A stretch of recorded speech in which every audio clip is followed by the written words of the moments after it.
Hello, hello everyone! Magandang umaga po sa ating lahat. Once again, I'm your gaya-gayan kusinera, ang inyong lingkod, Cherry. Ayan guys, for today's video, magluluto tayo ng Bicol Express.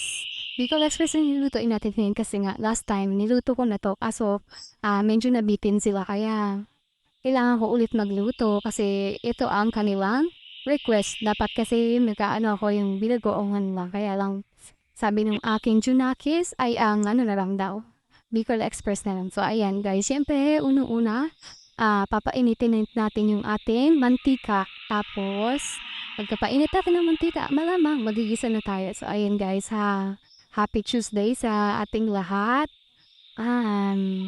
Samahan niyo ako na magluto ngayon ng ating paboritong Bicol Express. Ang ating pinasarap na Bicol Express. Ayan, syempre.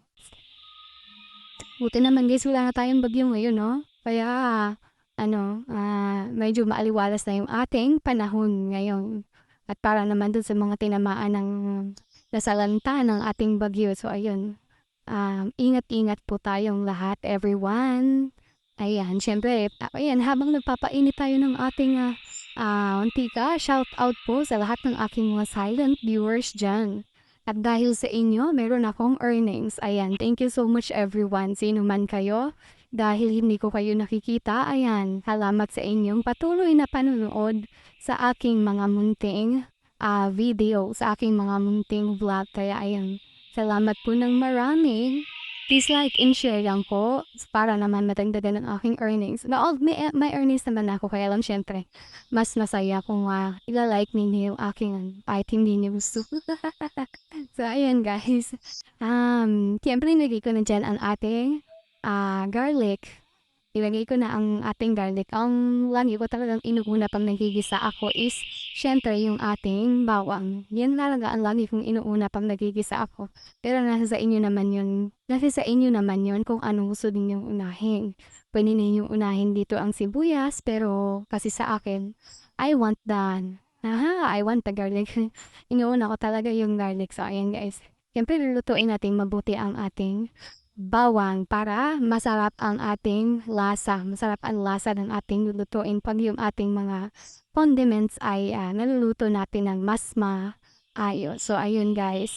At isusunod ko naman na dyan ang ating sibuyas. Sibuyas guys, ayan. Sibuyas, isang buong sibuyas yung nilagay ko dyan. Pero katulad ng lagi kong sinasabi, kung gusto ninyo mas maraming condiments, nasa sa inyo naman din yun. Kung gusto ninyo dagdagan yung inyong mga nilalagay na sangkap, nasa sa inyo din po yun. Kanya-kanya tayong paraan ng pagluluto. Naglagay din ako dito guys ng bagoong. Bagoong alamang kasi dapat hindi ako maglalagay kaso sayang naman yung bagoong alamang na natira ko noong nagluto ako ng pakbet last time. Hindi ko siya inubos kasi nga umalat naman yung aking pinakbet kaya hinati ko lang siya. At dahil nga meron akong tirang bagoong, kaya lalagyan natin ngayon ng bagoong ang ating anong tawag dito? Bicol Express. Ayun guys, wala akong kamatis. Hindi ako naglalagay ng kamatis dito. Na optional lang to. O pwede din ninyo dito ilagay ang tomato sauce dahil kung gusto ninyo magkaroon ng unting gulay yung ating niluluto. Pero optional lang po ito. Kung gusto ninyo lang maglagay dahil ako gusto ko kasi ng may kakaibang kulay din yung aking niluluto. Kaya naglagay ako dyan tomato paste. Ayan, tomato paste po ang ginamit ko. Unti lang naman, magkaroon lang ng kulay yung aking lutuin. So, ayan. At iniligay ko na rin, syempre, ang ating bidang pork. Ayan. Yung ating pork, lulutuin natin siya, syempre, ng mabuti sa ating pangigisa. Igisa natin siya ng mabuti para mas malasa siya. So, ayun. Magpapasalamat ako ulit sa inyong parang sawang panunood sa aking mga bored minsan na video. Pero, ayun guys, may earnings na po tayo at sana ay lumaki pa. Ayan.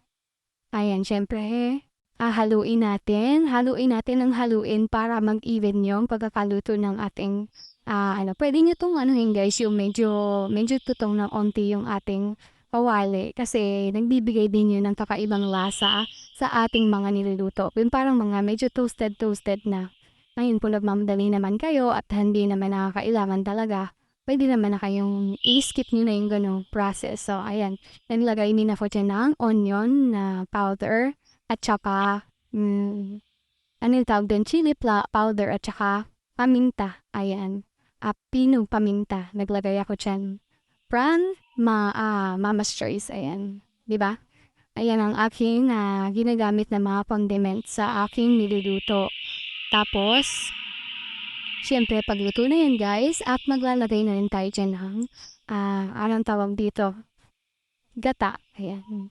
Siyempre ang huwag nating kalimutan ang ating seasoning, magic sarap. Pag may magic na guys, hindi na ako naglalagay ng, Ajinomoto or MSG, hindi na ako naglalagay diyan. Lulutuin ko pa yan diyan ng mga ilang minutes bago ko siya lalagyan ng gata. Para naman siyempre lutong-luto naman yung ating karne, baka naman sa pagmamadali nating magluto, makalimutan natin hindi pa siya dapat lagyan ng ating mga sangkap. Kailangan lutong-luto muna natin yung ating karne bago natin ilagay ang ating gata. Ayan, gata. Ang gata kong ginagamit palagi guys is Coco Mama. Kasi syempre ako ayoko na ng ano. Maganda rin naman yung natural na gata. Pero dahil nga meron naman akong Coco Mama dyan sa aking tindahan, kundi netching ko na lang. Tira ko yan last time nung magtatanaman ako. Tira ko yan na Coco Mama na yan. Kaya hindi na ako kumuha ng panibago. Na lang din yung ginamit ko. Medyo madami pa rin naman. At saka hindi naman kailangan ng maraming gata sa aking lutuin ngayon dahil almost half kilo lang yung aking biniling karne. Ay, hindi ako nagdadami ng pagluluto guys, kaya pansinin nyo may at maya ako nagluluto.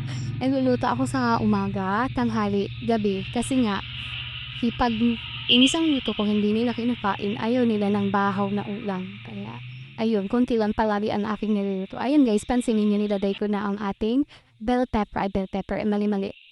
Green chili, yung ating siling haba, siling green. Yan lang, nilagay ko na siya para maluto na siya kasabay ng ating gata. Naglagay din ako dito guys ng sugar, pero optional lang yun kung gusto ninyo medyo may konting kurot ng tamis yung ating niluluto. Optional lang po yun. Ano sa inyo kung gusto ninyo maglagay. So, ayan. At niluluto ko lang dito ng saglit yung ating gata kasi mas masarap pag lutong-luto po ang ating gata. Ayan guys, Bicolana ani, kaya mahilig ako sa gatang ulam. So ayan guys, tapos na po ang ating lutuin. Thank you for watching. See you on my next vlog. Ito po ang aking tinatawag na Bicol Express. Version ko to guys na kanya-kanya naman tayong paraan ng pagluluto. So, kung gusto ninyong gayahin, nasa sa inyo yun. Kung hindi naman, kung mayroon kayong sariling version, ay good for you guys. So, ayan. Sinishare ko lang din yung aking munting kaalaman sa mga ganitong lutuin. So, ayan. Thank you so much once again guys. Salamat po ng marami sa sa inyong lahat. Ayan, sa patuloy ninyong panonood sa aking munting vlog. Ayan, mula umpisa hanggang huli. Pasalamat ako ng pasalamat. Thank you so much guys. Ayan. Presenting my Bicol Express. Ayan guys. Bye-bye po. Thank you so much everyone. Happy eating. Sana mabusog ko kayo. Ayan.